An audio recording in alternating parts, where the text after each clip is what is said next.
दोस्तों नमस्कार। दोस्तों इन दिनों राजस्थान में जबरदस्त तरीके से भूचाल आया हुआ है और यह भूचाल आया हुआ है आरक्षण को लेकर के।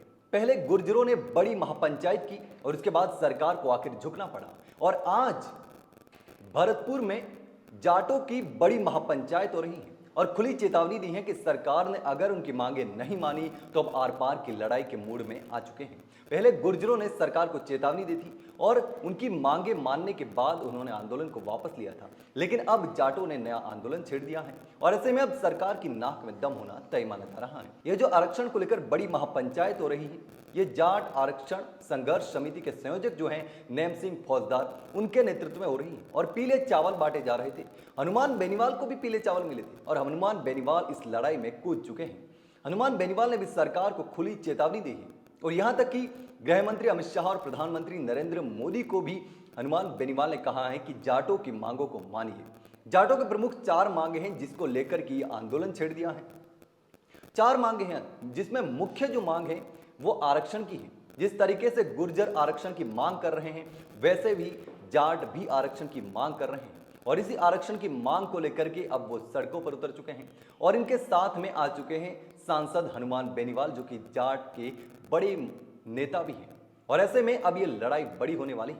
हनुमान बेनीवाल अपने घर से आंदोलन के लिए निकल चुके हैं। उनके साथ में बड़ी संख्या में उनके समर्थक भी महापंचायत में पहुंच सकते हैं। यह महापंचायत भरतपुर में हो रही है जहां पर धौलपुर, भरतपुर और डीग के जाट लोग इकट्ठा होने वाले हैं, यानी कि 3 जिलों के जाट समाज के लोग इस महापंचायत में पहुंचेंगे। तो सोचिए कि महापंचायत कितनी बड़ी होने वाली है। जैसा कि आपने देखा था कि गुर्जर आंदोलन को लेकर जो लड़ाई लड़ी गई थी, ये लड़ाई बहुत ही बड़े स्तर पर लड़ी गई थी और उसके बाद सरकार की परेशानियां बढ़ गई थी। चाहे वसुंधरा सरकार हो, गहलोत सरकार हो या अब की भजनलाल सरकार हो, यानी कि सरकारें बदलती गई लेकिन इनकी मांगे जो थी उन पर सहमति नहीं बन पा रही थी। हाल ही में वार्ता हुई है गुर्जर आरक्षण को लेकर के जब बड़ी महापंचायत हुई थी, लेकिन अब जाट आरक्षण को लेकर भी बड़ी महापंचायत आज हो रही है और उसमें कुछ बड़ा हो सकता है क्योंकि अब गुर्जर आरक्षण को लेकर जब सहमति बन गई, बातचीत करने के लिए सरकार तैयार हो गई और उसके बाद उन्होंने आंदोलन वापस ले लिया, लेकिन अब जाटों ने नई लड़ाई छेड़ दी और हनुमान बेनीवाल इसमें कूद चुके हैं। हनुमान बेनीवाल ने चेतावनी दी है कि इनकी मांगे नहीं मानी गई तो ये लड़ाई और भी बड़ी होने वाली है। आंदोलन उग्र रूप ले सकता है क्योंकि पहले ही हनुमान बेनीवाल पिछले 2 महीने से ज्यादा समय से जयपुर में शहीद स्मारक पर धरने पर बैठे हैं और सरकार को खुली चेतावनी दे रहे हैं और दिल्ली कूच करने का उन्होंने ऐलान भी कर दिया है।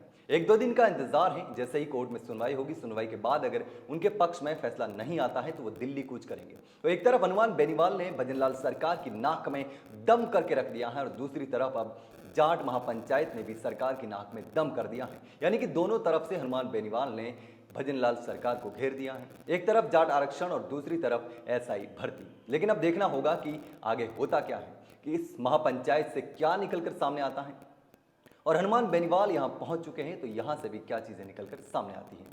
लेकिन इस पूरे मामले पर आप क्या सोचते हैं? आपको क्या लगता है, क्या ये आरक्षण की जो मांग हो रही है वो सही है, जायज है या फिर नहीं है? हनुमान बेनीवाल इस आंदोलन में शामिल हो रहे हैं, इस महापंचायत में शामिल हो रहे हैं, तो क्या ये सही है? हनुमान बेनीवाल बड़े जाट नेता हैं, लेकिन इस पूरे मामले पर आपकी जो भी राय हो दोस्तों मुझे कमेंट करके जरूर बताना।